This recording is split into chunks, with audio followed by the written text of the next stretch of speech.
Itu adalah kumpulan dari saldo-saldo akun buku besar yang disusun berdasarkan kelompok akun. Nah, neraca saldo ini muncul setelah buku besar, sementara buku besar muncul setelah jurnal umum. Artinya, kita harus paham terlebih dahulu membuat jurnal umum dan buku besar, baru kita bisa membuat neraca saldo. Nah, buat teman-teman yang belum paham mengenai jurnal umum dan buku besar, itu ada di video saya yang sudah tayang beberapa waktu yang lalu. Kamu boleh tonton ya, di video-video sebelumnya sudah ada jurnal umum dan buku besar. Oke, agar kamu paham membuat neraca saldo. Oke, nah ini tabel neraca saldo ya.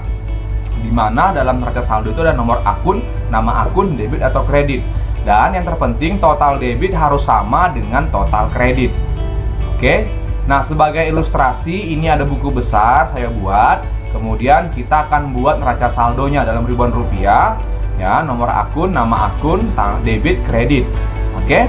Nah, dalam neraca saldo tidak ada kolom tanggal ya, itu dia.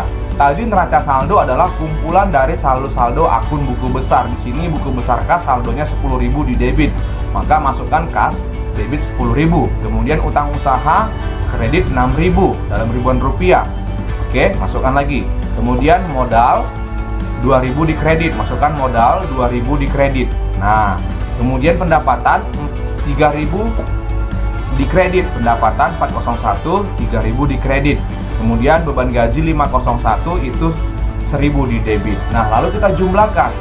Apabila saldo debit sama dengan saldo kredit, itu menyatakan bahwa buku besar yang kita kerjakan sebelumnya itu sudah benar ya, sudah benar yang kita kerjakan.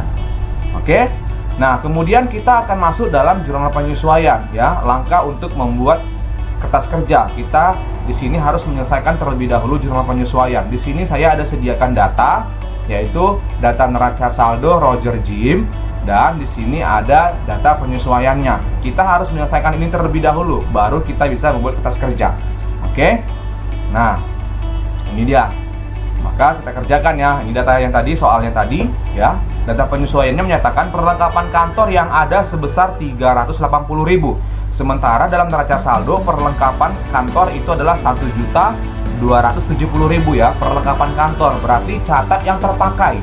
Maka penyesuaiannya adalah beban perlengkapan kantor pada perlengkapan kantor sejumlah yang terpakai. Berarti kurangkan 1.270 kurang 380, yaitu 890.000 dia. Nah, dalam rupiah. Oke, tanggal dalam jurnal penyesuaian selalu tanggal 31 Desember ya. Oke, yang kedua, premi asuransi yang telah habis pakai, yang telah habis waktunya atau expired. Ya, asuransi di sini dicatat sebagai harta. Asuransi dibayar di muka. Maka AJP-nya kalau sebagai harta dicatat, yaitu beban asuransi pada asuransi dibayar di muka. Ya, langsung saja masukkan angkanya. 315. Nah, terpakai atau sudah habis. Nah, itu dia. Kemudian penyusutan peralatan kantor. Nah, AJP untuk penyusutan berarti beban penyusutan peralatan kantor pada akumulasi penyusutan peralatan kantor. Langsung masukkan angkanya 4.950. Nah, tidak perlu kita hitung lagi ya, karena sudah diketahui angkanya langsung. Kemudian gaji yang masih harus dibayar. Nah, ini gampang juga nih.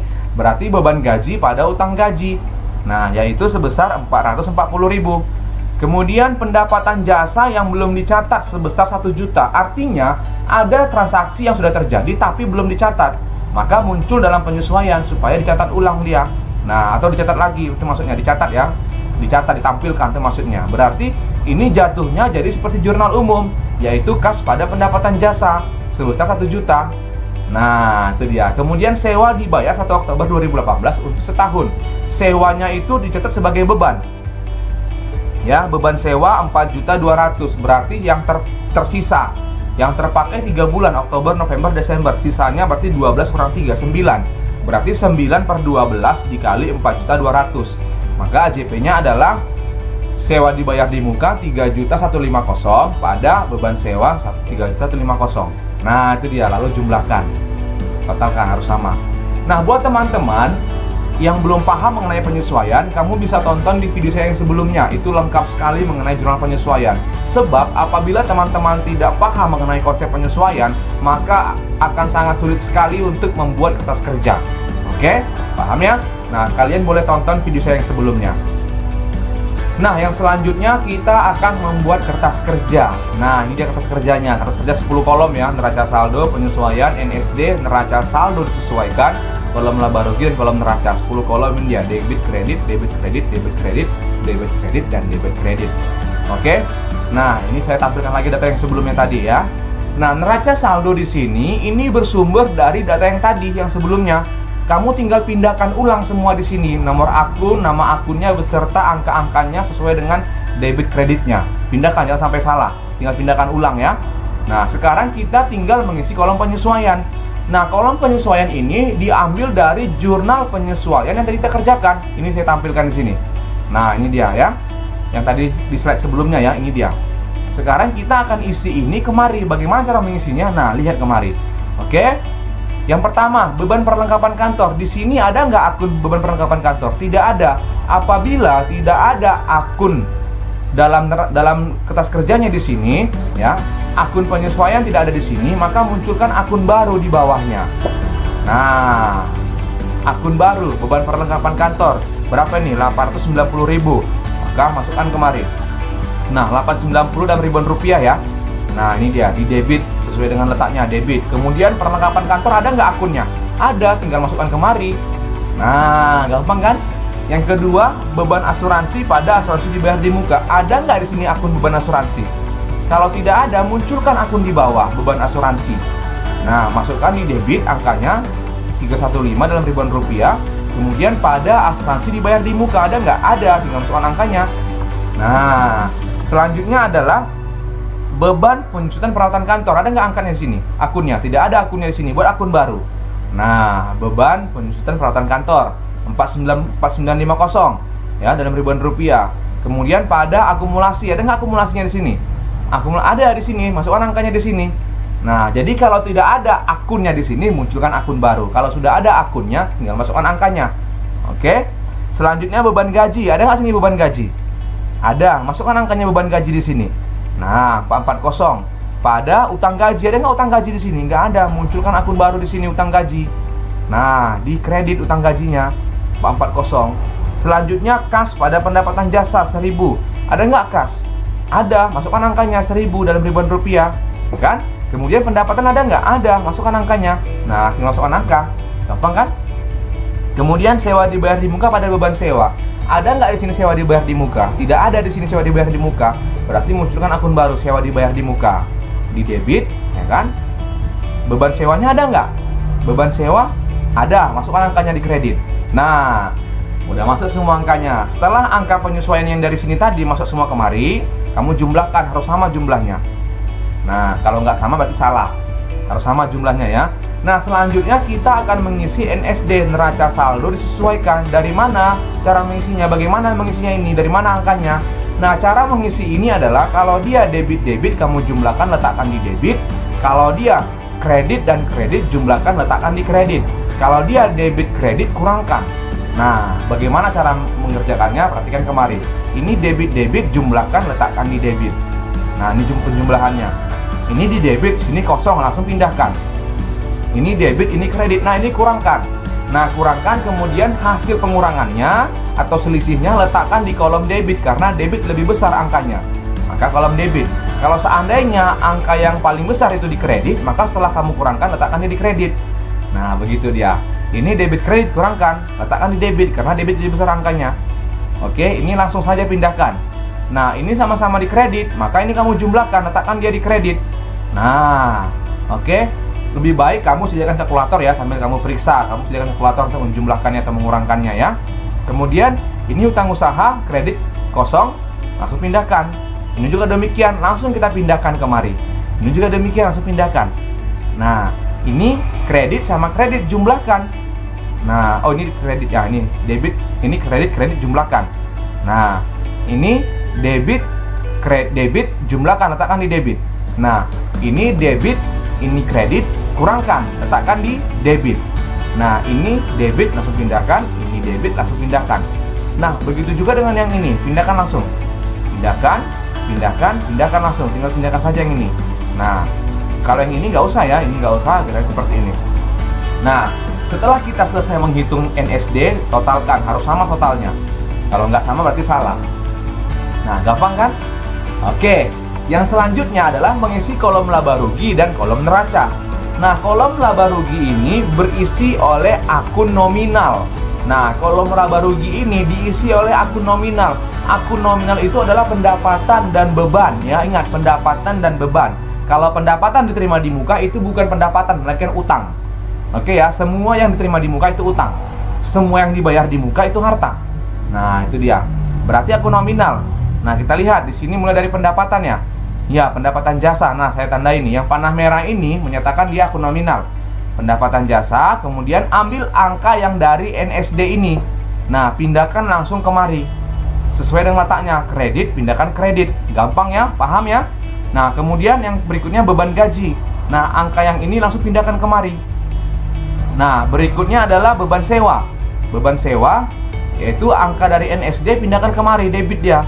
Berikutnya adalah beban listrik dan air, ya. Nah, langsung pindahkan kemari. Nah, itu dia. Berikutnya adalah macam-macam biaya atau beban lain-lain, sama itu ya. Nah, ini dia. Ini angka ambil dari NSD, pindahkan langsung kemari. Nah, sekarang dia di debit. Oke. Selanjutnya beban perlengkapan kantor. Nah, ini di debit, pindahkan ke debit langsung. Selanjutnya beban asuransi, ya. Pindahkan langsung dari debit NSD, pindahkan ke debit juga dalam laba rugi. Kemudian beban pengurusan peralatan kantor. Oke, ini pindahkan langsung kemari. Nah, dah habis. Nah, itu dia. Itulah dia akun nominal ya, pendapatan dan beban. Lalu kita totalkan, total bebannya berapa? Totalkan ini pendapatannya. Nah, lalu kita kurangkan ini. Kurangkan antara total kredit kurangkan dengan total debit, atau pendapatan kurangi dengan total beban. Nah, hasilnya itulah yang disebut dengan laba. Laba bersih ya. Berarti pendapatan dikurang beban itulah laba bersihnya. Nah, dapat di hasilnya ya, selisih antara kolom kredit dalam laba rugi dengan kolom debit dalam laba rugi itu adalah laba bersih. Hasilnya letakkan di kolom debit. Nah, itu dia. Paham ya? Gampang. Oke, selanjutnya adalah untuk kolom neraca, itu diisi oleh akun real. Nah, akun real apa saja? Harta, utang, dan modal ya. Harta, utang, dan modal. Nah, harta itu adalah mulai dari kas. Ini lihat nih, kas sama caranya seperti yang ini tadi ya. Ambil dari angka NSD. Maka ini pindahkan langsung letakkan ke debit. Kemudian piutang, pindahkan angka yang ini dari NSD, pindahkan langsung kemari. Kemudian perlengkapan kantor, pindahkan angka yang ini langsung kemari. Nah, kemudian asuransi dibayar di muka, pindahkan angkanya dari NSD, pindahkan ke laba rugi. Ke neraca, maaf. Kemudian peralatan kantor, langsung pindahkan angkanya kolom neraca. Nah, ini dia. Oke, selanjutnya akumulasi penyusunan peralatan kantor. Di kredit, pindahkan langsung dia ke kredit. Nah, ambil data atau angka dari NSD. Selanjutnya utang usaha, pindahkan langsung kemari. Selanjutnya pendapatan terima di muka, ya, pindahkan langsung kemari. Nah, di kredit. Kemudian modal Roger, ya, itu di kredit, pindahkan langsung kemari kredit, kolom neraca. Nah, selanjutnya yang price Roger, ya, price, pindahkan langsung kemari ke debit karena price di debit. Nah, selanjutnya di sini ada utang gaji, jangan sampai ketinggalan. Itu kredit, ya, utang gaji, pindahkan langsung kemari. Nah, selanjutnya sewa dibayar di muka, itu di debit, ya, langsung pindahkan kemari debit. Nah, lalu caranya sama juga, totalkan antara debit sama total kredit. Totalkan dia, kemudian totalkan. Nah, apabila selisih antara kredit dan debit atau selisih antara debit dan kredit di kolom neraca menunjukkan angka yang sama dengan selisih debit dan kredit di kolom laba rugi, itu menyatakan kertas kerja kita benar. Ya, harus sama selisih antara kolom laba rugi dan kolom neraca. Nah, di sini selisihnya sama, yaitu 55.845.000 atau 55.845 dalam ribuan rupiah. Nah, selisihnya letakkan di kolom kredit. Nah, apabila selisihnya sama, berarti menyatakan kertas kerja kita benar. Dan saldo laba di dalam kertas kerja kolom laba rugi itu akan muncul di kolom debit, sementara saldo laba dalam kertas kerja kolom neraca akan muncul di kolom kredit. Nah, begitu dia. Oke, paham ya? Gampang ya? Oke, baik, sampai di sini pembahasan mengenai kertas kerja. Terima kasih. ya. Jangan lupa di-share, di-like, dan di-komen bagian yang kalian kurang paham ya. Kemudian berbagi dengan teman-temannya agar teman-teman yang lain juga paham mengenai konsep kertas kerja. Oke, terima kasih, sampai ketemu di video-video pembelajaran selanjutnya. Bye.